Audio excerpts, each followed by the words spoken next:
ये बच्चों को आपके सामने लाने का मकसद पता क्या था? नाते रसूल मकबूल सल्लल्लाहु अलैहि वसल्लम पेश फरमाने के लिए हमारे उलमाए कराम मौजूद हैं। बच्चों को लाने का मकसद आपके सामने ये था कि अपने बच्चों की तरबियत इस तरह करें, उनको डिंग डोंग ना दिखाएं, मोबाइल पर उनको कार्टून ना दिखाएं, उनको नाते रसूल मकबूल सल्लल्लाहु अलैहि वसल्लम सिखाएं, तिलावत कुरान पाक सिखाएं। आज सिखाएंगे तो कल काम आएगा। किस तरह आएगा कि जब आप दुनिया से जाएंगे, जब बच्चा तिलावत फरमाएगा बिस्मिल्लाहिर्रहमानिर्रहीम, उधर बच्चा तिलावत कर रहा होगा, उधर आपकी कब्र से अल्लाह करीम अज़ाब को उठा लेगा। ये बरकत है अल्लाह के कलाम की, ये अल्लाह के कलाम की बरकत है।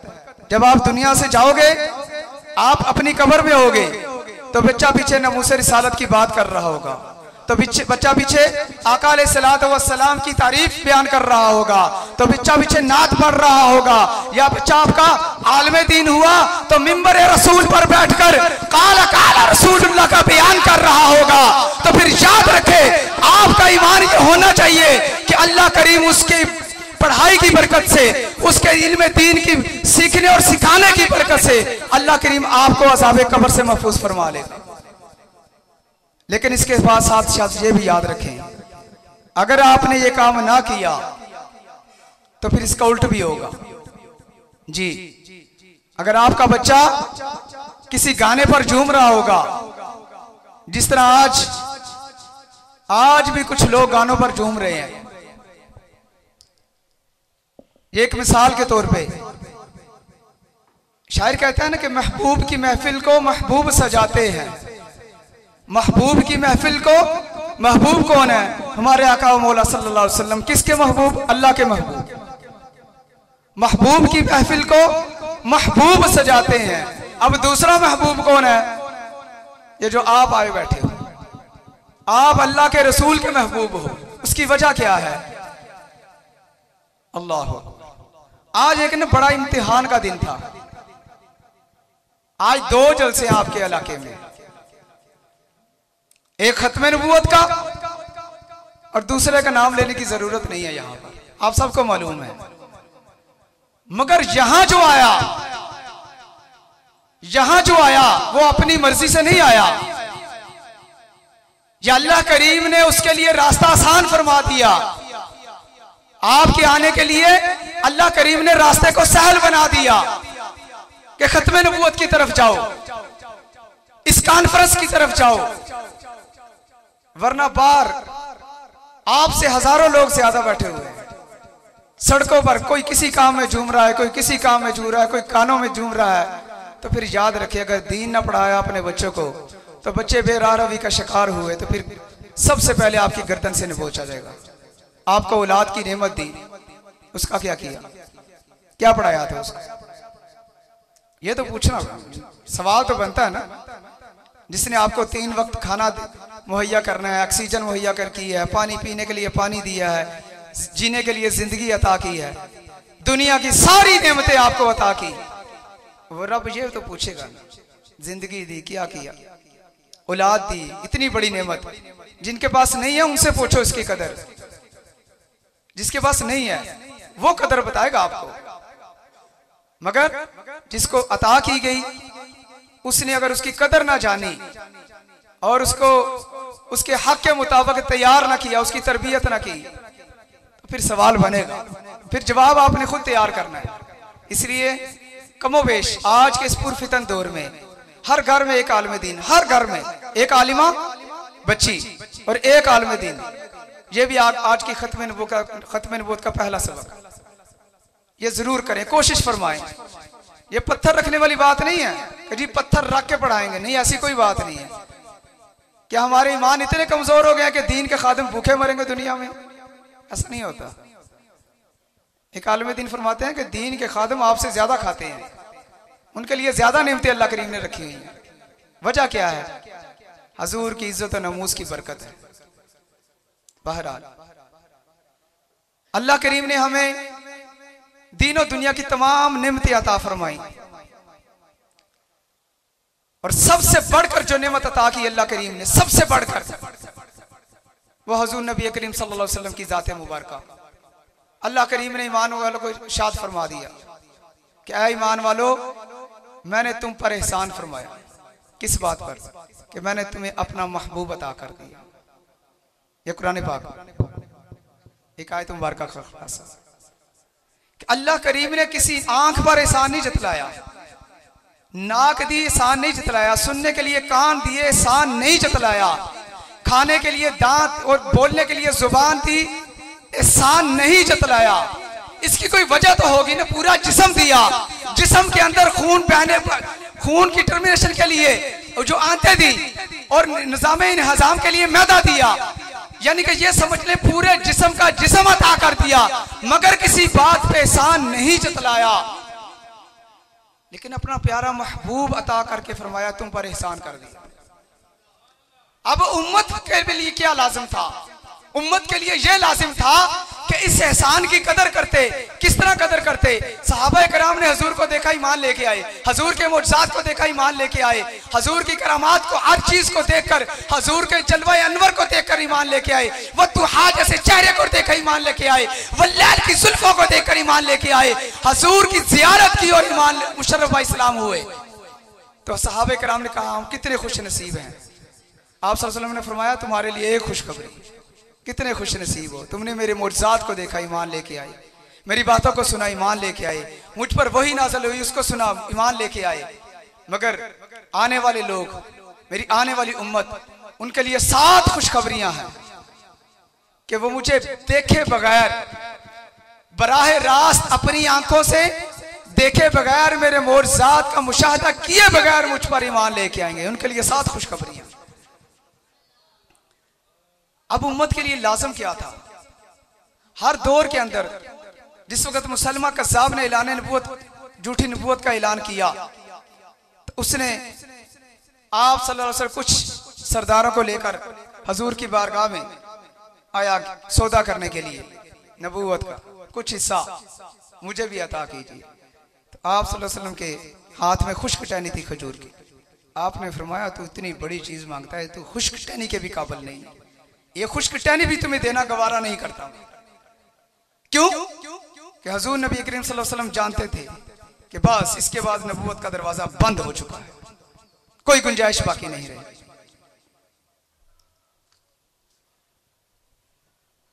तो मुसलमा कज़्ज़ाब वहां से तो दफा हो गया, लेकिन उसने अपना काम नहीं छोड़ा। ये मुसलमान सिर्फ सुस्ती का शिकार है, हकीकत बात है। बात थोड़ी सी शर्मिंदगी किया, लेकिन बर्दाश्त करनी पड़ेगी, हम सुस्ती का शिकार है। जरा तसव्वुर करें थोड़ा सा, ये बात है उलमा किराम के लिए नहीं है, उनके लिए माजरत। ये आम, मेरे जैसे आम अवाम जिस तरह मैं हूं, ये हमारे लिए हम 8 घंटे 10 घंटे 12 घंटे ड्यूटी करते हैं, 2-4 घंटे घरों में भी देते हैं, बाकी काम भी सारे कर रहे हैं। जरा अपनी ईमानदारी से बताएं कि आप इस्लाम के लिए कितना टाइम निकाल रहे हैं।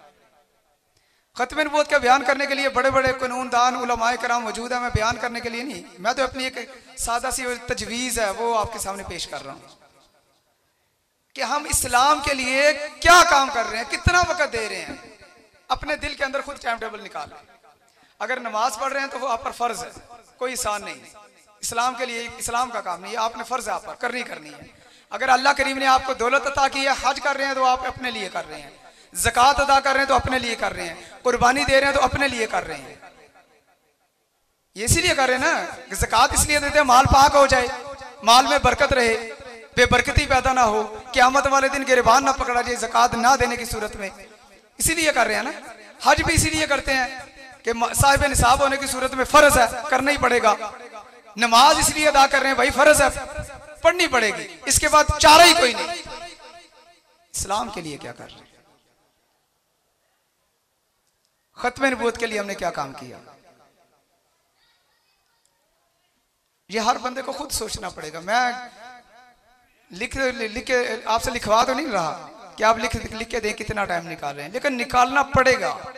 हकीकत बात है, मौलाना मोहम्मद अशफाक कादरी साहब जब आएंगे तो आपको बताएंगे कि हमारे इलाके में सूरत-ए-हाल कितनी गंभीर है मुसलमानों की, और इन उन खबीसों का मैं नाम नहीं लेना चाहता, लेकिन बता दूं कि खत्मे नबूवत पर डाका डालने वाले कितनी तेजी के साथ काम कर रहे हैं।